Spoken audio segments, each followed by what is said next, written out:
Malaysia nak menyertai BRICS ya. Kita dikira sebagai rakan BRICS. Kita belum lagi menjadi ahli. Indonesia yang lebih awal lagi sebenarnya telah pun diterima untuk menjadi BRICS.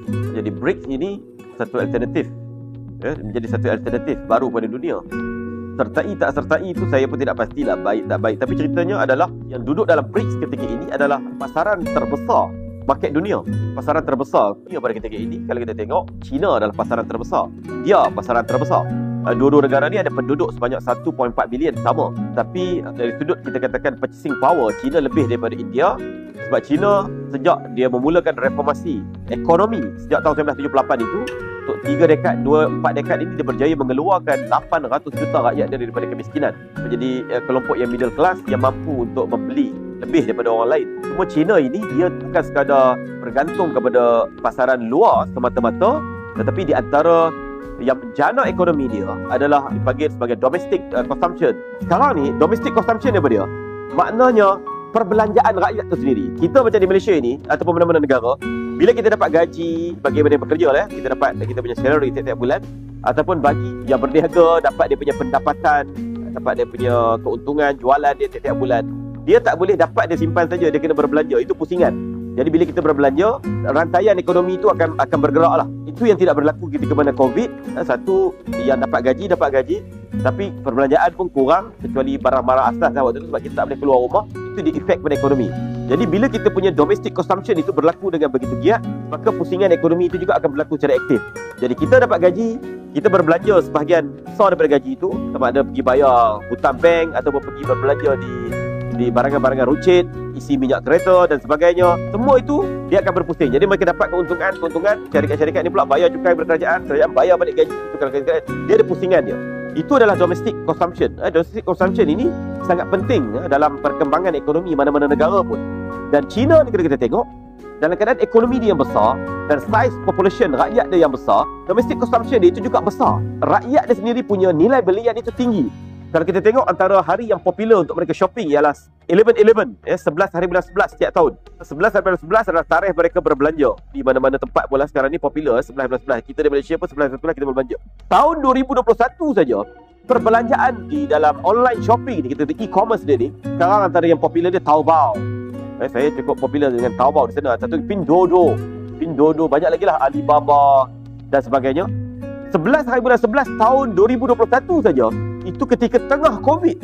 Tuan-tuan tahu berapa perbelanjaan rakyat dia pada hari tersebut? 140 bilion dolar. Dalam masa satu hari saja, perbelanjaan mereka di e-commerce ini, di Alibaba ke, di Taobao ke, di Pinduoduo ke, adalah sebanyak 140 bilion. Itu tengah COVID. COVID tengah aktif di hujung-hujung COVID tahun 2021. Tahun 2024 ni lagi besar pada itu. Jadi berlaku apa yang disebut domestic consumption yang cukup cantik. Dan domestic consumption ini, dia salah satunya dibantu oleh a young generation, generasi muda. Sebab itulah negara ni dia perlukan generasi muda. Sebab apa? Generasi tua dia punya perbelanjaan dia semakin kurang, tak semakin generasi muda. Jadi perbelanjaan dia kurang, dia makin hari makin tua. Jadi negara yang semakin menua, ia dipenuhi oleh rakyat yang tua, dia berlaku problem kalau tidak ada generasi muda yang baru. Sebab apa? Sebab generasi muda ini yang akan buat pembelian. Dan berlakulah rantaian ekonomi itu, pusingan ekonomi macam mana yang kita ceritakan di awal tadi. Jadi bila dia tidak buat pembelian, bila kita orang tua ni dia pakai hari dia dah kurang berbelanja, lebih dia dekat mana? Lebih dia dekat kesihatan.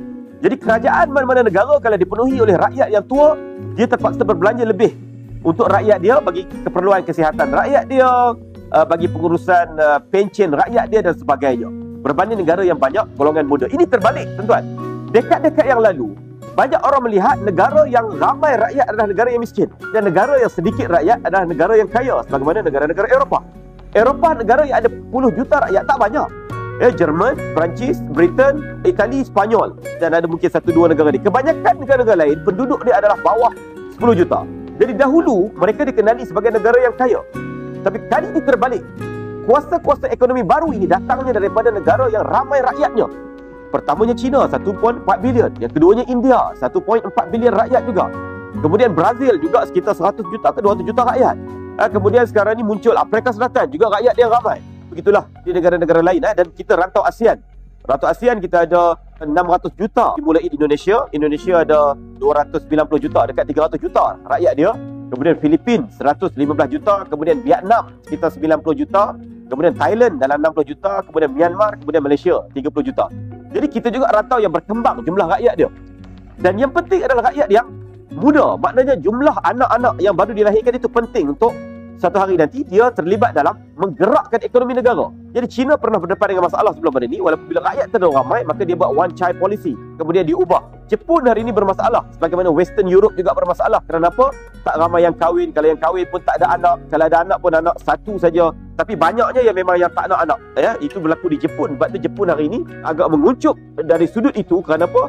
Domestic consumption dia tidak berlaku. Bagaimana perbelanjaan di peringkat dalaman negara itu tak berlaku. Jadi China dia besar. Dia besar. Walaupun dia juga perkembangan generasi muda tu tidak juga jadi sehebat benua-benua lain juga. Tapi dia besar.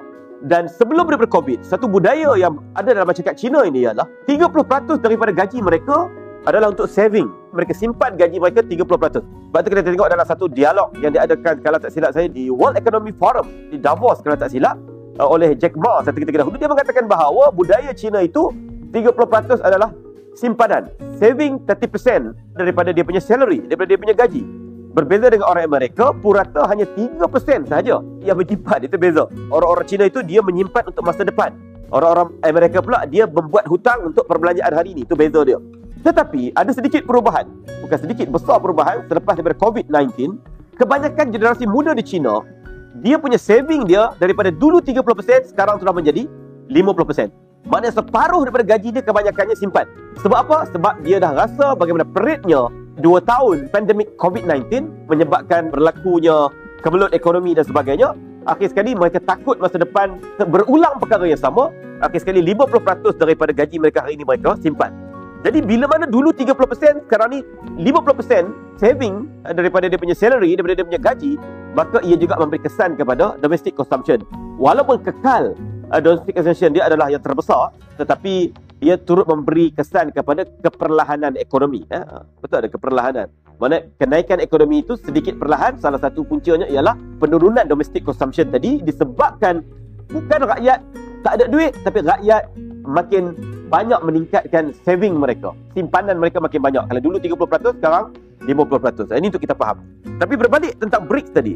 China ini, the miracle of China ialah bila mana dia reform dia punya ekonomi daripada tertutup kepada terbuka, daripada semua perniagaan ini dikontrol oleh government kepada dibenarkan kepada private atau pihak swasta, dibenarkan rakyatnya untuk berniaga secara terbuka. Daripada mulanya private sector ini diberi limited, mana-mana syarikat nak ditubuhkan perlu ada 4 pekerja, 8 pekerja, lebih kurang itu dia tak nak ramai, bimbang ada labor movement dan sebagainya. Berakhir kepada unlimited. Bukan sekadar syarikat-syarikat daripada China saja semakin berkembang dengan begitu pesat, aktiviti keusahawanan mereka, manufacturing mereka, kilang-kilang mereka bercambah-cambah, tetapi juga ia juga menjadi satu lubuk kepada kilang-kilang daripada antarabangsa untuk buka di sana. Jadi kalau kita tengok Tesla, selain kilang dia yang ada di Amerika, kilang dia di luar adalah di China, di Shanghai. Dia tak buka tempat lain. Walaupun hari itu disebut oleh Tengku Zafrul beberapa hari lepas di Parlimen, saya tengok. Walaupun ada yang cuba untuk bawa ke Malaysia, bawa ke Indonesia dan sebagainya. Tak ada. Dia hanya ada di Shanghai. Walaupun Tesla agak terkesan dengan begitu teruk bila mana China mengeluarkan EV dia sendiri, BYD, yang dikatakan kualitinya seumpama Tesla, ataupun ada yang mengatakan lebih daripada Tesla. Wallahualam, kita tak pakai lagi macam mana. Tetapi harganya separuh lebih murah daripada Tesla, menyebabkan ia memberi kesan. Walaupun ia terkesan dengan kemunculan BYD itu, sebenarnya bukan BYD saja, EV di sana banyak EV ini.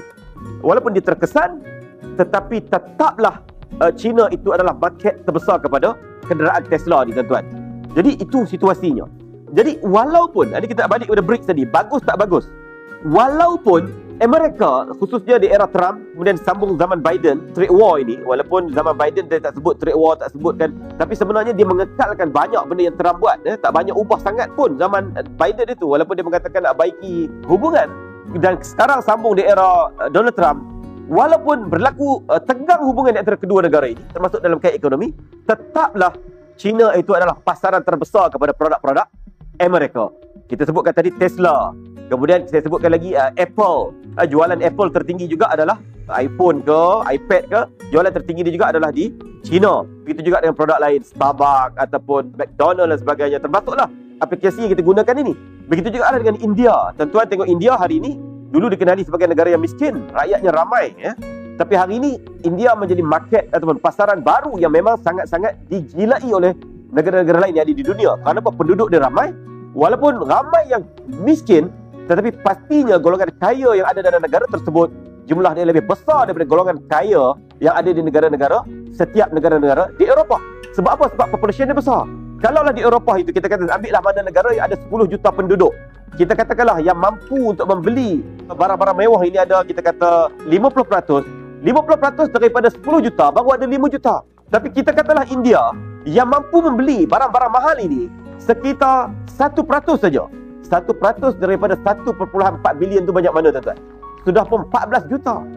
14 juta. Beza dengan 5 juta terlalu besar perbezaan dia. Jadi sebab itulah masing-masing berebut pasaran India. Dan kita juga kena tahu, India adalah pasaran terbesar kepada minyak sawit kita. Kemudian China, ni adalah dua negara yang terbesar pasaran minyak sawit kita. Saya tidak pasti angka yang terbaru. Tapi kalau saya perasan dalam 5 tahun yang lalu, India lebih tinggi membeli minyak sawit kita berbanding dengan China. Sebab apa? Boleh jadi walaupun jumlah penduduk dia sama, tapi saya rasa orang India menggunakan minyak masak lebih daripada orang China. Orang China guna minyak juga, tapi mungkin dia ada alternatif minyak lain. Tapi India dia suka goreng-goreng. Kalau dia buat kari ke apa benda ke, semua banyak menggunakan minyak. Semua benda bergoreng di sana. Jadi dia guna minyak sawit kita banyak. Jadi tu kita kena faham. Kita kena faham dekat situ. Minyak sawit kita pun kalau India tolak, kita hilang pun boleh jadi dalam 30%. Itu dulu. Sekini saya tak tahu makin meningkat ke, berkurangan sedikit ke. Tapi itu pasaran besar kita. Jadi itu baru dua negara dalam BRICS, iaitu China, yang keduanya India. Ini kita cerita pasaran. Dalam keadaan dunia pada hari ini, ada orang kata tak payahlah kawan dengan China. China tu gini. Tak payahlah kawan dengan India. India tu kacau orang Kashmir dan sebagainya. Tak payah kawanlah dengan Rusia. Rusia dulu serang Afghanistan. Kalau tak kawan, nak kawan dengan siapa? Sebab bila kita duduk dalam dunia pada hari ini, kita perlu berhubung. Secara antarabangsanya perlu ada hubungan. Kalau tidak, kita tanam sawit, kita makan minyak sawit kita sendiri. Bila nak habis minyak sawit tu, tak habis. Tak mampu untuk kita makan sendiri, guna sendiri minyak sawit. Jadi kita perlukan negara-negara lain untuk beli minyak sawit kita. Itu sekadar contoh satu produk yang dikeluarkan oleh negara kita. Banyak lagi contoh-contoh yang lain. Jadi itu dalam konteks BRICS. Itu baru dua negara. Begitu juga dengan Rusia.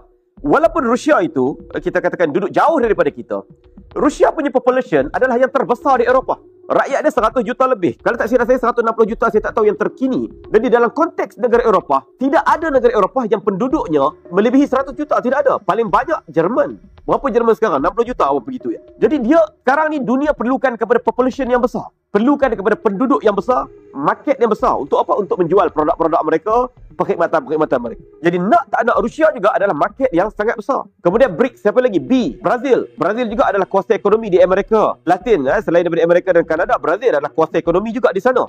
Kenapa? Kerana selain daripada sumber alam dia yang banyak, hutan tropika terbesar di dunia adalah di Brazil. Di Brazil paling besar, hutan Amazon itu. Kemudian yang kedua terbesar adalah di Indonesia, Papua. Hutan di Papua adalah hutan tropika yang kedua terbesar di dunia. Jadi Brazil adalah ekonomi yang besar. Kemudian Afrika Selatan. Kemudian dia masukkan pula negara-negara baru. Anggota-anggota baru BRICS ini adalah Mesir, Ethiopia, Iran dan juga UAE. Antara di umum juga Saudi. Tapi Saudi dia macam mengaku tak mengaku. Dia antara berani dengan tak berani itu sama banyak. Tetapi kalau kita tengok tadi, dalam konteks Mesir juga rakyatnya 100 juta lebih. Ethiopia juga 100 juta lebih. Kalau saya salah tolong betulkan. Tapi pokoknya mereka adalah negara Afrika yang rakyat paling ramai. Mesir dan juga Ethiopia. Kemudian Iran juga rakyat dia ramai. Berapa juta rakyat Iran sekarang? 80-90 juta. Kemudian UAE dengan Saudi, walaupun rakyat tak ramai, tapi dia ada minyak. Dia ada minyak yang banyak. Kemudian masuklah negara terbaru yang diterima masuk ke dalam BRICS ini ialah Indonesia, iaitu hampir 300 juta penduduk dia.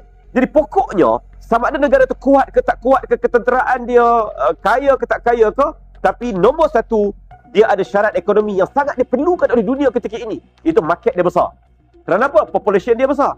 Jadi nak tak nak, sama ada negara tu sertai BRICS ataupun tidak sertai BRICS, satu dunia 190 lebih buah negara yang ada di dunia ini memerlukan negara-negara yang ada dalam BRICS tersebut untuk berniaga dengan mereka, untuk berdagang dengan mereka. Bukan sekadar membeli barang-barang mereka, tetapi mengeksport barang-barang negara masing-masing ke negara-negara tersebut. Jadi, bila Indonesia sebagai contoh menyertai BRICS dan Malaysia juga berhajat untuk menjadi BRICS, boleh jadi, ini pandangan saya, ia lebih memudahkan untuk memasarkan produk-produk yang diterbitkan, yang dikeluarkan oleh negara tersebut, khususnya dalam konteks ini negara kita Malaysia, mungkin lebih mudah ataupun lebih aktif ataupun lebih mesra, kerana boleh jadi segala halangan-halangan yang ada itu boleh dicabut supaya memudahkan untuk dia berniaga dengan negara-negara yang menjadi pasaran terbesar kepada dunia pada ketika ini. Jadi bagi saya baik, benda itu baik. Walaupun Donald Trump mengancam dan sebagainya, itu pun dia tidak ancam secara langsung, ancam secara tak langsung. Kalau negara-negara BRICS ini cuba untuk pergi kepada de-dollarization, maksudnya membuang dolar ataupun memboikot dolar dan sebagainya,